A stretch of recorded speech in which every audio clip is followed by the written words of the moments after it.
Welcome in to the Punt and Pass podcast. I'm your host, Drew Butler, joined alongside my co-host, Jake Fromm. Be sure to follow us on social media at Punt and Pass on Twitter and Instagram. I am at Drew Butler. He is at Fromm. Jake, go ahead and check out puntandpass.com, the number one destination for all things college football. Jake, week 2's here. By the time you know it, it'll be week 14, and we will be getting ready for the SEC championship and the college football playoff. But a lot of news, a lot of headlines to get to around college football. And quite frankly, I think it's a pretty good slate. Again, we're going to have some good action this weekend. Dude, ready to go, man. Exciting. Week 1 was phenomenal. Now we got a little bit better feel of a Yeah. little bit of teams. Our picks can be a little bit better, Yeah, I this hope. and that. So, yeah, we hope, right? Excited, man. Week 2, let's go. Absolutely. We are excited, and week 2 gets better when you go ahead and get down on some Prize Picks. That's right. This episode of Punt and Pass is presented by none other than Prize Picks, and you have got to get the Prize Picks app or go to prizepicks.com. Use the promo code PUNT. Tell a friend, tell a family member. Use the promo code PUNT when you sign up. You get a 100% deposit match up to your first $100. Prize Picks is the best daily fantasy game ever. All you have to do is pick over or under on your favorite players, and boom, you're locked in. You can win up to 10 times your money in one day. Payouts are instant. There is absolutely nothing better. Again, if you deposit now, if you use the promo code PUNT, they'll match your first deposit dollar for dollar up to $100. You put that into a 5-pick entry, boom, you have a shot at $1,000. How can week 2 get any better than that? Download the Prize Picks app. Start playing today. NFL starts tonight as well. Baseball is rocking and rolling. You can do cross-board entries. There's no place better than Prize Picks. Use the promo code PUNT. Check us out on social media too, because we're always giving them love. Jake gave a really close Prize Pick entry with little Bo Nick, Stetson Bennett Gosh. over under last weekend, or it was an over. But we'll Oh, get you dialed in for Jake's quarterback Prize Picks entry later on in the show. All right, brother. Team meeting. talk to me. Let's jump into it. I got to be honest. I got to level set with you. Look, Monday was a holiday. I was fired up. A lot happened over the weekend. And I got a lot of feedback on our podcast, and people say I just talk way too much. They're like, Drew, you got to let Jake talk. Hashtag let Jake talk was starting on social media. So I'm here to say I apologize. Look, you are my co-host. You're my partner now. I need to give you some time. I can't just railroad you like I did on Monday's show. So this is your opportunity to tell me to shut up. I'm talking too much. I'm wrong. I'm an idiot. But I just want to say I'm appreciative of you, and I don't mean to downplay you. So, Jake, I apologize to our audience, but most of all, I apologize to you, my friend. Hey, all good, brother, man. When you got a great host, man, you got to let the host, lead the show. He does a great job. So, hey, I'm just here to give a little bit of feedback. So, Well, whatever you need, I'm here. Yeah, it was a holiday. We got up early to do that That's podcast, right. and I was That's just right. shot out of a cannon. So You ready to go? You had your coffee. You were fired up, man. You ready to go? We get I it. We did. get it. We understand. You do. So you understand. Is that apology accepted?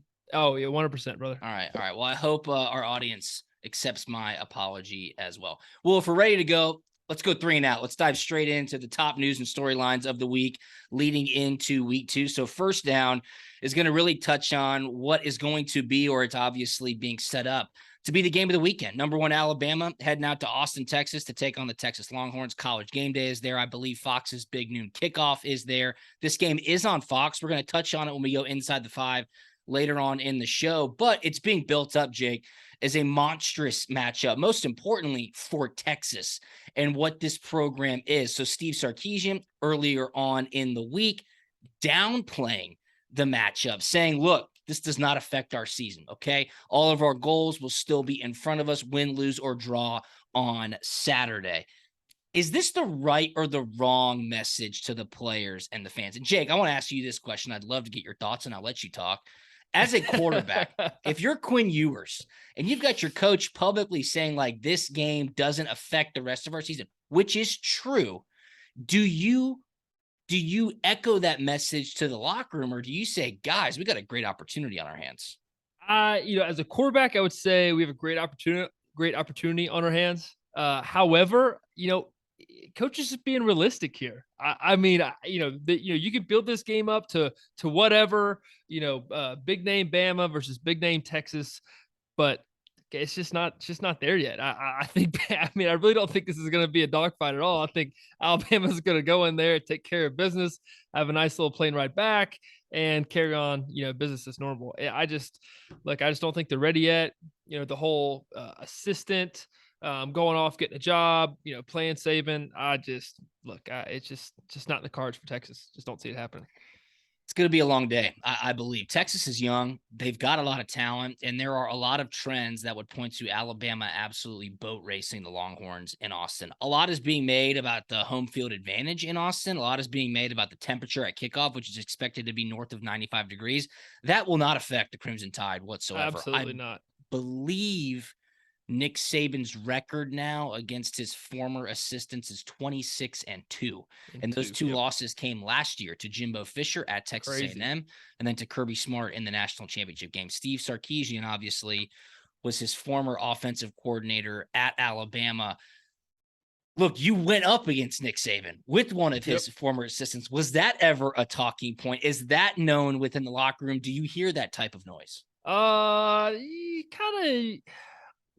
I would say it's understood, not that it's spoken of, but obviously, hey, Coach Smart comes into the team meeting that week. He's got a little more chip on his shoulder that week too. Now he's got something to prove, as does everybody else going into that week. So, I think Sark's going to be in that same boat. Everybody wants to be that former assistant to take down the big man. We'll see, but just don't see it happen. Quinn Ewers going up against that defense. Will Anderson is an absolute beast. Yeah, so both Alabama and Georgia's defense, talking about the defense here, neither one of their defenses recorded a sack versus their team, Alabama versus Utah State, Georgia versus Oregon. And that's because when teams play them, they know how dominant that defensive front is, and therefore they just scheme their passing game a certain way. So there's going to be a lot of quick game, a lot of get the ball out of the hands, some screens here and there. I mean, they're not going to put much on his plate. Obviously, he's super talented. But hey, you don't want to take a young quarterback into a game like this and ruin his confidence for the rest of the season. So just try to make it manageable for him, give him something, something that he can see, make a few checks here and there. Hey, this is, 1-2, and get the ball down in the back and call it a day.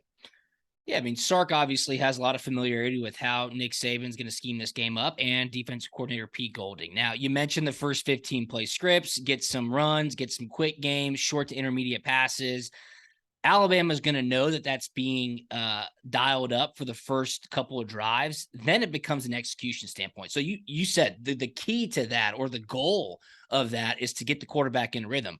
But on the flip side, if receivers aren't running the right routes, if guys are dropping balls, if the offensive line can't let the running back get a cloud of dust, how does that affect the psyche of a young quarterback? Is it like, wow, we're in for a long day?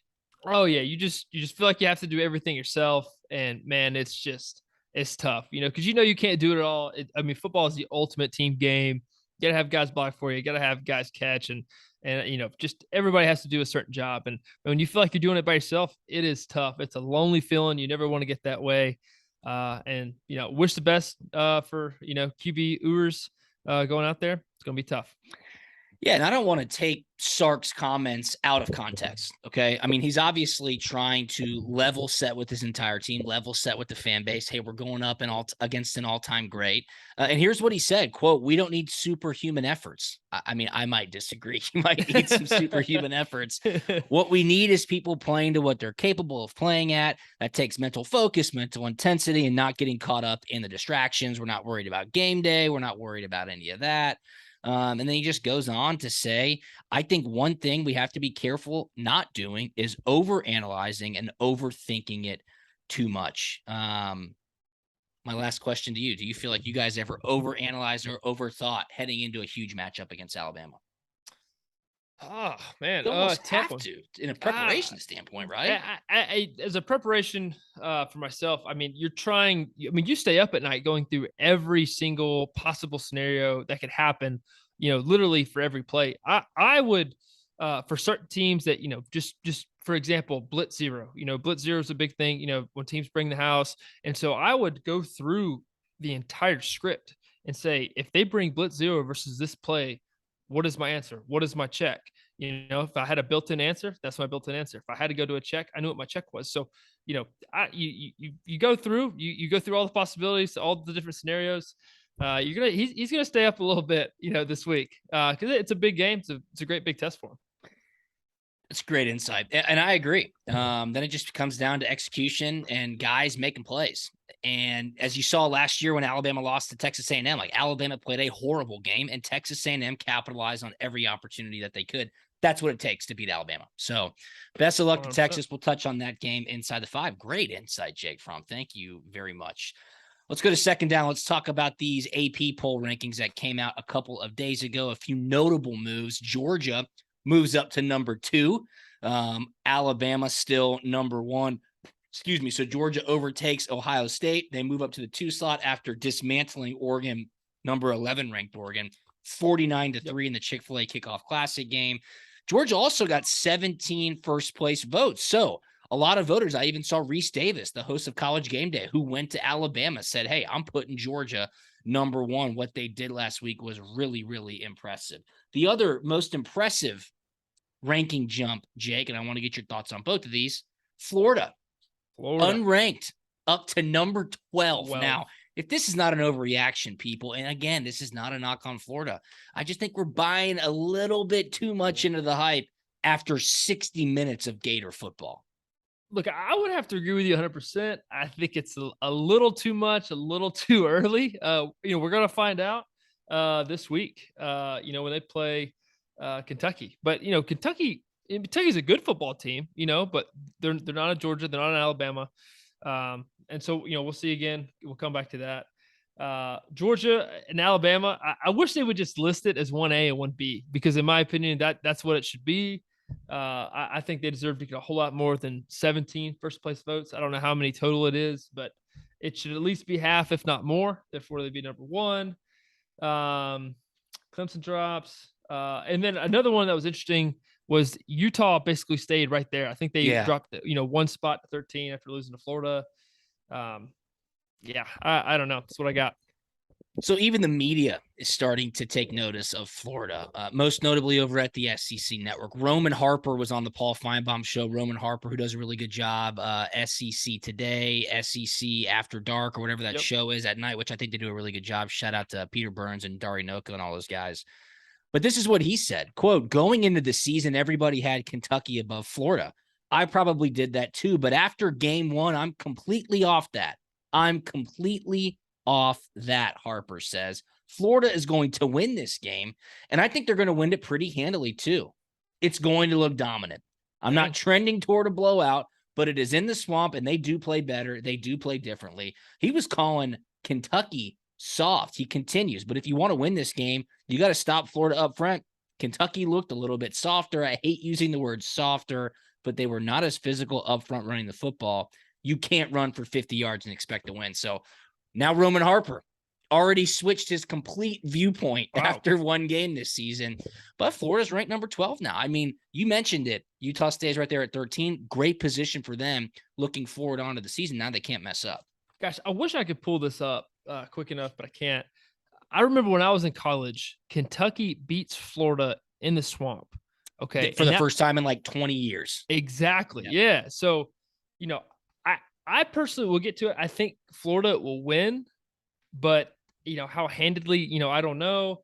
Gosh, man, Florida, a lot of question marks. I wonder if they will start kind of believing their own hype, and that be the ultimate demise for Florida.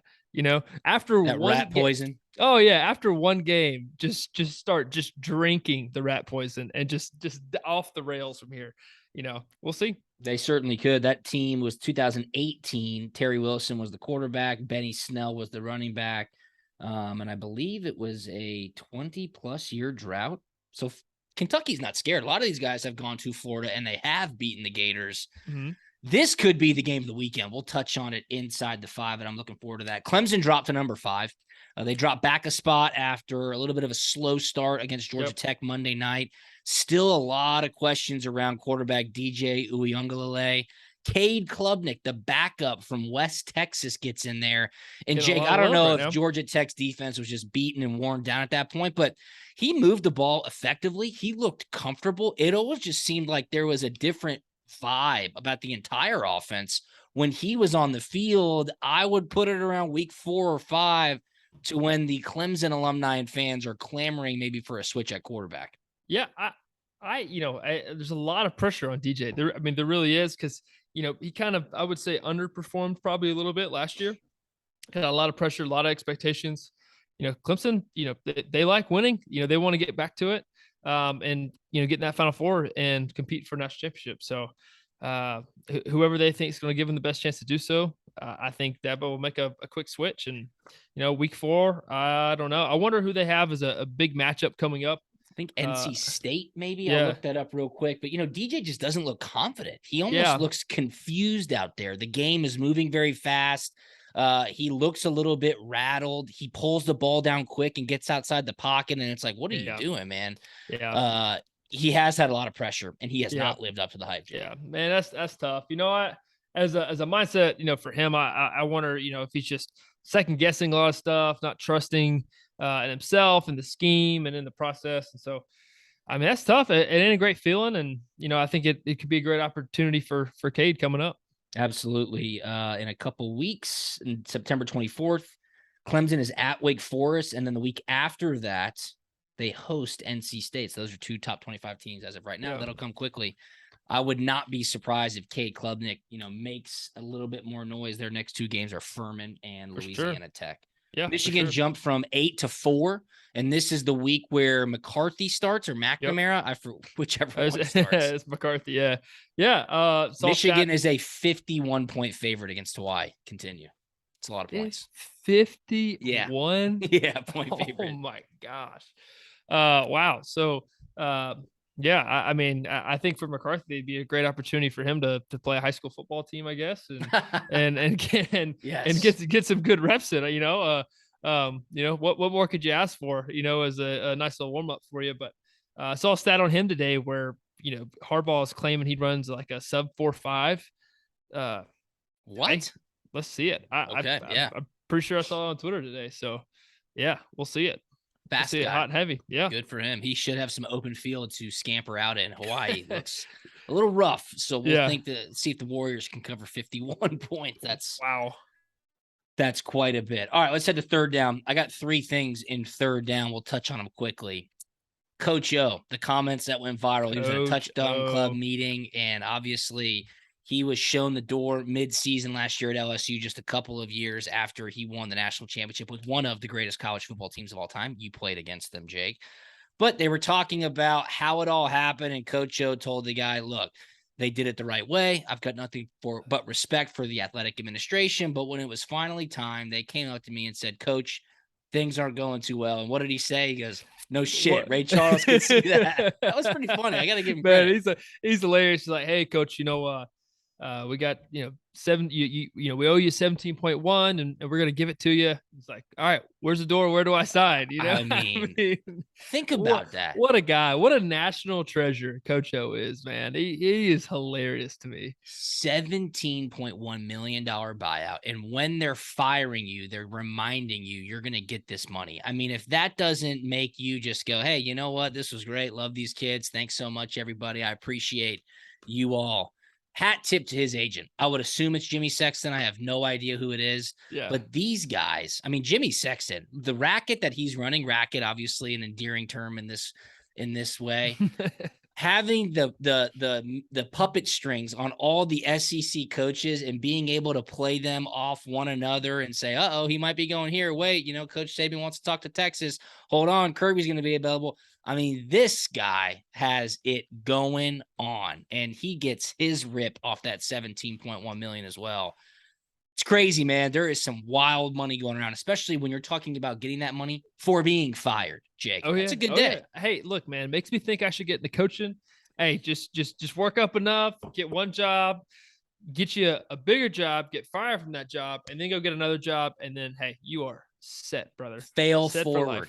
Fail Fail forward forward. I like is that. the mantra for coaching I for sure. like You'd have that. to check with your wife because the coaching lifestyle The is not coaching for the faint of lifestyle, heart. the hours. Hey, look, I've seen it because I know how much time I spent at the facility, and every time I got to the facility, their cars were already there. So I know the hours they're putting in there, and it's tough, man. No It doubt. is brutal. No doubt.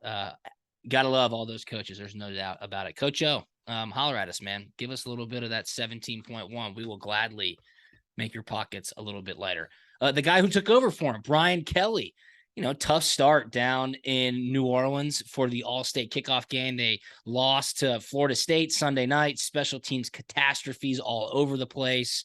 He seemed a little bit out of it when he was talking with the media and the reporters during the game, halftime, post-game. But then Monday, or I think it was Tuesday, yesterday, he gets up for his press conference leading into his week 2 matchup, and he chirps a reporter for sitting down late. And he goes, first question to the reporter who showed up late. And the reporter, without missing a beat, Jake, goes, hey, well, if you would have won, maybe I'd show up on time. I was like, oh my God. You just don't see that. That is pretty bizarre for that kind of repartee between a coach and a reporter for a guy who just showed up. Oh yeah, look, completely bizarre. It makes you think that we're not getting the full picture. There's some other stuff we missed here behind the scenes, but wow, just quick on his part, quick on I believe her part. Maybe that was late. But wow, hey, to have basically the balls to say that back at a coach. I mean, what exactly? Hey, good for you. That's awesome.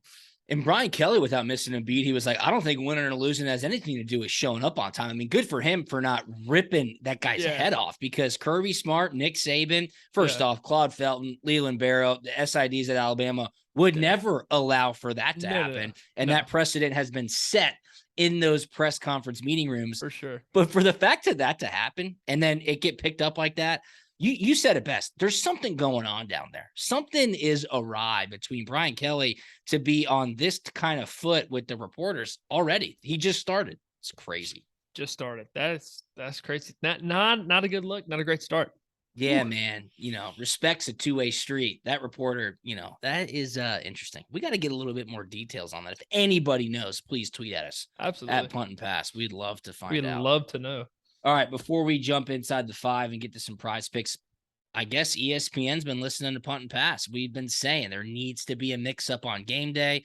None other than Pat McAfee joining as a full-time member of the ESPN College Game Day crew. He starts this weekend in Austin. Look, Pat McAfee is an absolute monster in the media game, a very unique personality. Yep. I'm excited to see what he can bring. He'll mix it up a good bit, huh, Jake? Yeah, no, I definitely think so. I definitely think they were needing it.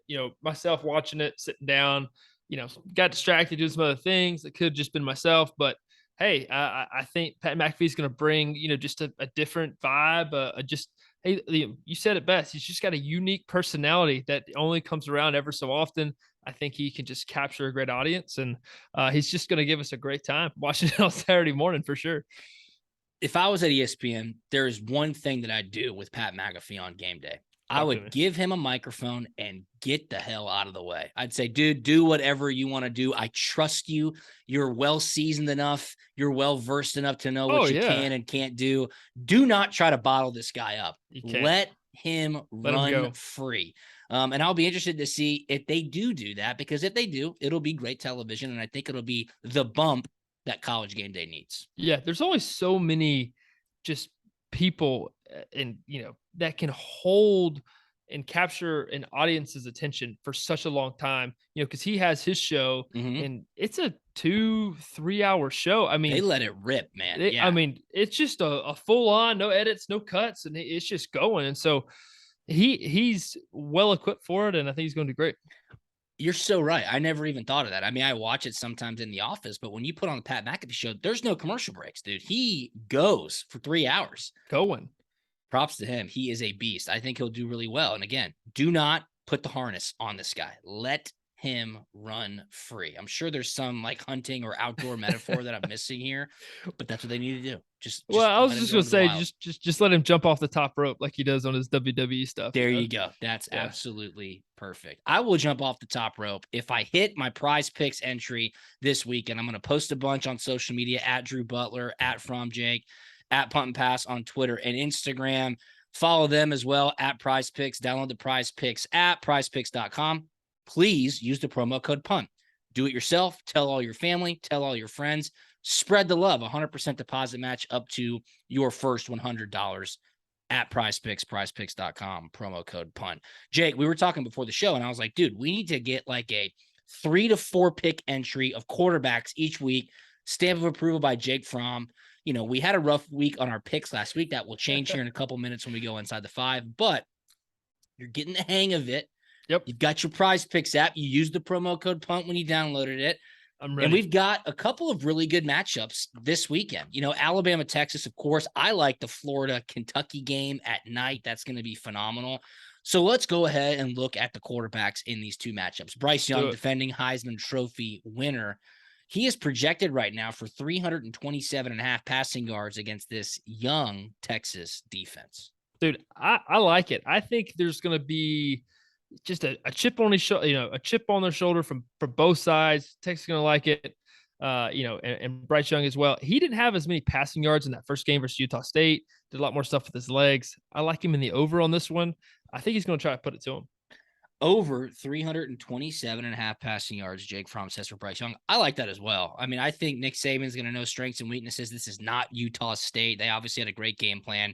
You knew that they were going to wipe the floor with the Aggies a week ago, and now their focus is on Texas. On the other side of the ball, Texas, Quinn Ewers. Look, man, this is welcome to the big leagues. There's no other way around it. He is projected 205.5 passing yards against Alabama's really tough defense. 205.5. I'm trying to compare it to possibly Georgia versus Oregon last week. Mm-hmm. I took the over for Bo. He was around 185. A couple of picks. Yeah, a couple picks to get there. I think it's going to be a similar game from Quinn Ewers on this one. I'm going to go with the under.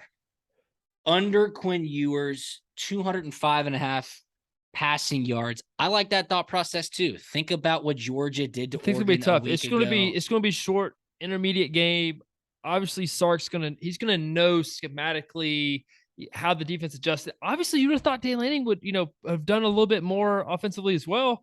Kind of messing with the defense, but didn't happen. So I'm going with my gut here. It's not always about the X's and O's. Oftentimes, it's about the Jimmies and the Joes, and Alabama will have far superior Jimmies and Joes. If you want to dabble, I'll give you Quinn Ewers' rushing yards total. Remember, sacks count against rushing yards in college football. Yeah. He is projected at Prize Picks right now, -9.5 rushing yards. You can pass. We can go on to the two other quarterbacks. Right now, we've got you over Bryce Young, 327.5 passing yards, under Quinn Ewers, 205.5 passing yards, -9.5 rushing yards. I know. I'm gonna have to take the safe way out on this one and pass. Only because of my stat from earlier. Yes, that is true. No sacks a week ago. No sacks a week ago, and frightens me a little bit only because of just game plan going in. Nobody wants to mess with those guys up front, so they get the ball out quick. Yeah, man. All right, let's go to this Florida Kentucky game. The 2022 Heisman Trophy winner, Anthony Richardson. We'll look at his statistics as well right now. Prize Picks has him projected 215.5 passing yards against Kentucky, or 61.5 rushing yards against Kentucky. He obviously had a much more effective game last week with his legs. So 215.5 passing yards, 61.5 rushing yards.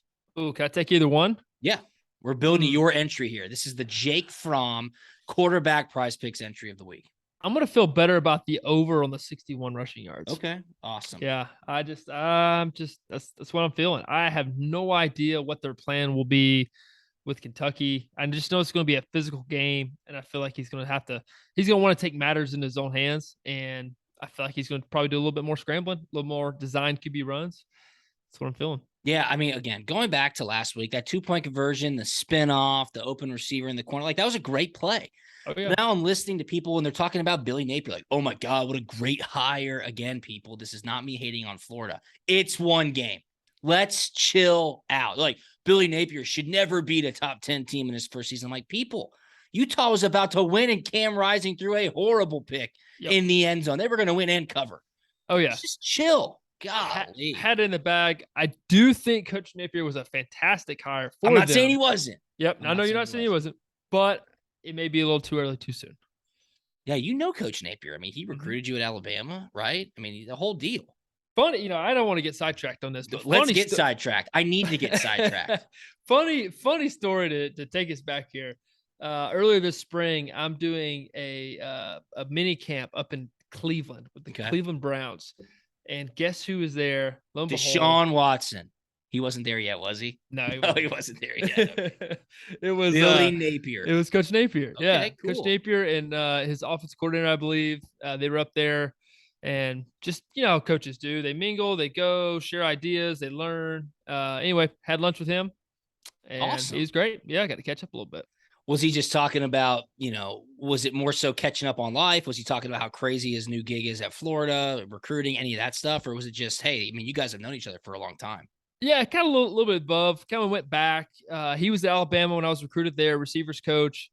And, kind of, hey, talked about our paths, where he's been, where I've been.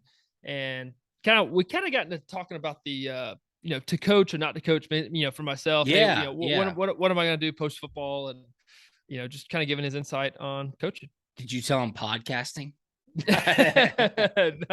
No. Okay. I didn't throw that out there to him.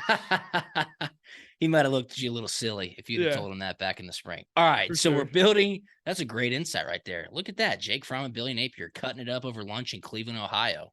That's earlier. Who would have thought? Who would have thought? Not me. Not me. Look at us now. Bryce Young over 327.5 passing yards. Quinn Ewers under 205.5 passing yards. Anthony Richardson over 61.5 rushing yards. And we'll finish with Will Levis, the Kentucky quarterback, 235.5 passing yards or 17.5 rushing yards. Have your pick from. This is it. Dude, let's go over 235. Awesome. Love it. I mean, if they want a chance to win, he's going to have to do it. Yep. It's no if and or buts about it. If they're going to compete and win this ball game, he's going to have well over 230 passing yards. There it is, the Jake Fromm Prize Picks quarterback entry of the week. It will be posted at Punt and Pass on Twitter and Instagram. Jake will do it as well at From Jake, and me too at For sure. Butler. Download the Prize Picks app. Use the promo code PUNT. Do it yourself. Do it. Tell your friends. Tell your family. Let's go inside the 5. All right, we're picking 5 games against the spread. All these lines come from Bet Online. If you'd like a promo code for Bet Online, holler at me on social media.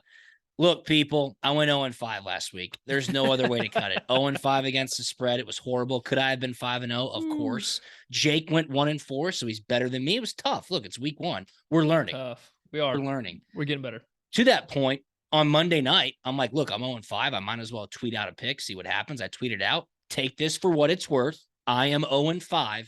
I like Georgia Tech plus 24.5, and they got smoked. So technically, I'm 0-6. Things change this week, okay? Brutal. We will start with number 1 Alabama at Texas. This game's at noon on Fox. Alabama, a 20-point favorite. The total is 64.5.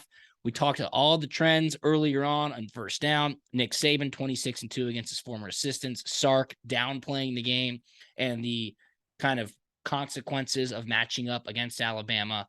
Jake, I'll give it to you first, my man. Texas is getting 20 points at home. The total 64.5. What do you like? Texas getting torched. Alabama. Okay, yes. I'm taking Alabama in this one and the over. Yep. I'm right there with you. Look, oh, man. I need help. I need a win, and I will definitely roll with Alabama, lay the 20 points. Texas is just not ready. I think this is a statement game for Alabama. I think Nick Saban is going to catch Steve Sarkisian at a pretty vulnerable moment. Quinn Ewers, a younger quarterback. Their coach said it. He said it. He did. Yeah. What are we even reading into it? He's like downplaying the game, essentially saying, we're probably going to get our ass beat, so let me go ahead and get in front of it. Let me get this out of the way so my guys know so we can move on. So I still love them. And pretend this never happened. Okay? It's like when you're going to a Little League game and your mom or dad's giving you a pep talk in the car. Hey, you're going up against the older kids. Just stay positive. We'll go get treats after the game. We'll get McDonald's after the game. But yeah, we've all been there. Go to That's Dairy Queen, exactly get a Reese's Cup cookie dough blizzard. Be That's fantastic. exactly what's happening. We're on the same page here. Look, you don't get rich fading Alabama. I think this spot's no different. Paul Feinbaum was saying like they're not going to care about this game. I beg to differ. Alabama rolls big. I like the over too. Me and Jake, Alabama, lay the 20 with the Tide. Here's a sneaky good game at noon in the SEC on Saturday. South Carolina at number 16, Arkansas. This game's at noon on ESPN. Arkansas is an 8.5-point home favorite. The total is 53. Boy, Spencer Rattler got off to another slow start last week against Georgia State, Jake. Slow start. Georgia State, 0 points scored in the first quarter against Georgia State. Also had 2 turnovers. Ooh, I like Arkansas, and I'm going to take the under in this one because I don't think South Carolina is going to do much on offense. All right, Jake's taking Arkansas. I am going to go with South Carolina plus the 8.5. I think South Carolina's defense can keep them in this game. KJ Jefferson, that Arkansas offense did play really well last week against Cincinnati. That was a game that they had to get up for. It's tough to go straight out of the gates into a season, back-to-back, week 1 to week 2. Oftentimes, the biggest improvement is from week 1 to week 2. Hopefully, South Carolina sees that kind of improvement. I'm not necessarily thinking they'll get that on the offensive side of the ball, but I do think on defense, this team's going to show a lot of grit. It is a conference game. This is a touchdown type game. So give me the 8.5 of South Carolina. Spencer Rattler, dude. We got to get something going on, right? We got to figure something out. I was listening to ESPN radio today, Jake, and it was like Nicole Auerbach and Chris Budden on College Football Daily or something. And Chris Budden was like, I feel bad for Spencer Rattler. Like, there's just a lot of hype around him and a lot of expectations. He's got a lot of pressure. I'm like, no. Forget that. I mean, this guy has had it all. It's time to produce on the field. Be somebody. I'll take the Cox plus 8.5. I like that. I'll take the Cox plus 8.5. Okay. So you're taking Arkansas, laying the 8.5 at home. Yep. Game 3 could be game of the weekend. I really like this as the game of the weekend. I like really this game too, big time. Top 25 matchup, SEC versus ACC. Number 24 Tennessee at number 17 Pittsburgh. 3:30 p.m. Eastern on ABC. Get this. Tennessee on the road at 6.5. Minus 6.5. Wow. And the total is 66.5 points. When you sent that to me, I thought that was a typo error. 24 going to play number 17 at home and still being favored by 6.5 points. That's tough. I like Tennessee to win, but do I think they're going to win by more than 6.5 points? Man, I'm feeling ballsy. I'm going to do it. I'm taking Tennessee. I'm taking 6.5. I'm going to lay the 6.5 and the over in this. Yeah, dude, that's the safe play. I think it's an easy over. I think so. Tennessee is very, very fast-paced on the offensive side of the ball. Think about what Pitt gave up to West Virginia a week ago. Over 400 yards of total offense. I think it was like 6.5 yards per catch. They were supposed to lose that game. Yeah. Oh, my God, yeah. I mean, think about what happened. 92-yard drive, then a pick 6. Like, they were dead to rights with 6 minutes left in that game. Right. Came back and won. I was not impressed. Now, when they did have to press the pace, Pitt's offense did do that, which would tell you what? Lean to the over. They're going to have to keep up with Tennessee. Tennessee early on in games lets it rip. I think this is no different here. Hendon Hooker could be offensive player of the week after this matchup. I'm laying the 6.5 as well. Last year, these two teams played. It was 41-34. Pitt won. Tennessee lost the turnover margin -3, and they had like 140 yards of penalties, right? Tennessee's better this year on both offense and defense. I'll lay the 6.5. I think this is the type of game that takes the Vol Nation into like fever pitch levels. Oh, we beat a top 20 team. Granted, it's Pitt. They should have lost a week ago. You're giving them hope. That noise is going to be loud. If they win and if Florida wins and they start getting ready for that Florida-Tennessee game, giddy up, buddy. We're both on the same side here. We both like Tennessee, lay the 6.5. We both like the over. Awesome. Yeah, let's do it. Speaking of Florida, night game in the swamp, part due. Number 20, Kentucky. going to Gainesville to play number 12 Florida. This game's at 7 p.m. on ESPN. Florida's a 5.5-point favorite. The total is 52.5. Jake, I'm just really hesitant at the massive shift from everybody collectively. Now, all of a sudden, Florida's great. I'm just going to tell you this right now.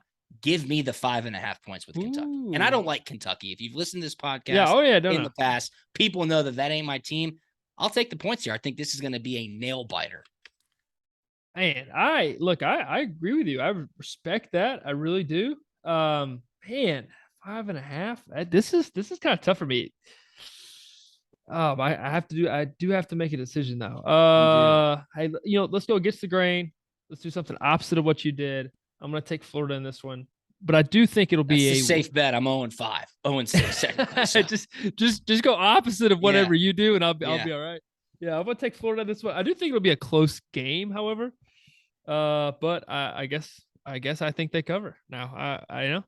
Just how soon do you think Florida will start drinking their own rat poison? That's what you said. Hey, if they can hold it off for one more week, Coach Napier, as you guys talked about in Berea, Ohio earlier this spring, you got to manage those expectations, keep these kids on the straight and narrow. This is a big game, and it's like turning into a rivalry. I know, obviously, it is a rivalry, but it's a big one. SEC East battle, top 20 matchup. What if Florida beats Tennessee in a close one? They go undefeated going into Jacksonville, drinking their own Kool-Aid. Come on, Jake. And then get absolutely waxed by the dogs. I mean, there's just no chance Florida can keep up with Georgia this year. Georgia is on another level. Georgia, of course, playing Samford at home this weekend, 4:00 game. Chris Hatcher, a lot of good storylines there. He was Kirby's first boss in the coaching ranks. I played Samford. You did play Samford. That was my first home game start. That's Samford. Right. Yep. That was, believe it or not, the most nervous I've ever been for a football game. Really? That game right there. Yeah. Was that a night game? It was a night game. Forget Notre Dame. Notre Dame was the week before, maybe, I believe. But for whatever reason, playing at home in front of everybody, I just like, oh, wow, I actually have to perform. This is an awesome atmosphere. Let's go play ball. So week 1 was App State. That's when Jacob got hurt and you came in. Week 2 was at Notre Dame. That's when you guys had that amazing victory. Terry Godwin in the back of the end zone. Week 3 at home was your first start inside Sanford Stadium against Sanford, against Coach Hatcher.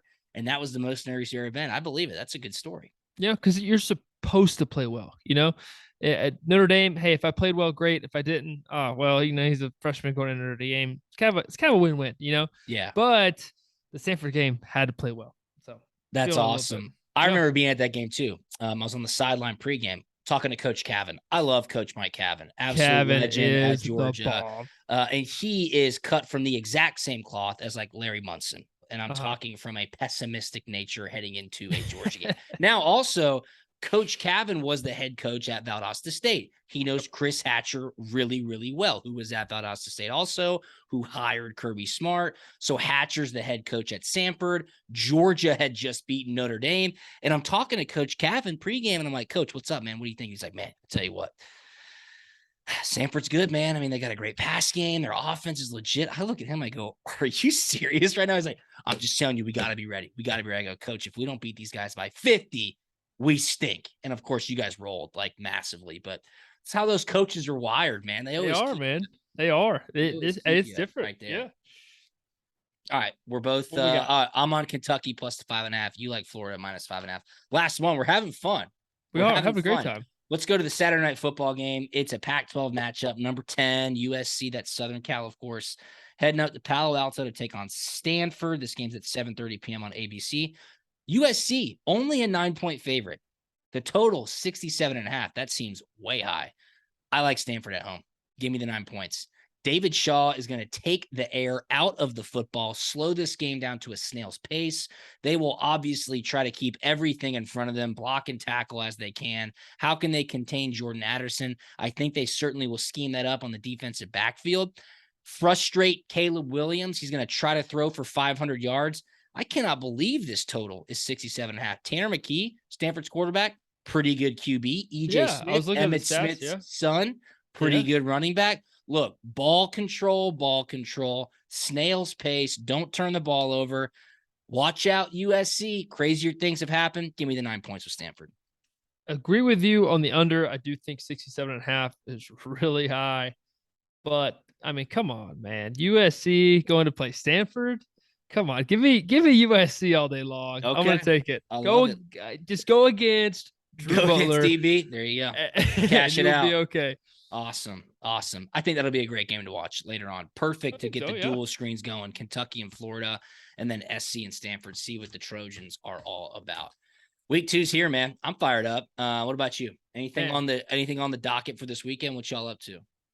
Going to the game. It'd be my first. Oh, sweet. It'll be my first time going to a Georgia game since playing. So it's gonna be a crazy cool experience. That'll be awesome, man. If you see people, tell them to download Prize Picks and use the promo code PUNT, of course. And people, I just am ordering a couple more of these new Punt and Pass row pats. I'll have them up in the merch section of puntandpass.com. Jake, I got to get you one. Just be patient with me. It's taking a little bit on shipping, but I am getting more merch in the Punt and Pass merch section at puntandpass.com. Dude, have a great weekend. I've got a wedding to go to. Tim Moscato, my buddy. Look, Tim, I love you. But it's a Saturday in the fall, man. Saturday in the fall. I don't get it. Hey, I get it. I get it. Jeez. Come on, guys. What are we doing? Let it slide. I'll record all the games that I need to record. Be sure to follow us on social media at Punt and Pass on Twitter and Instagram. I'm at Drew Butler. He's at From Jake. One more time, download the Prize Picks app. Head to our social medias all throughout the weekend. We'll be posting our plays. PrizePicks.com. Use the promo code PUNT. 100% deposit match up to your first $100. And we will talk to you on Monday. See you. We out.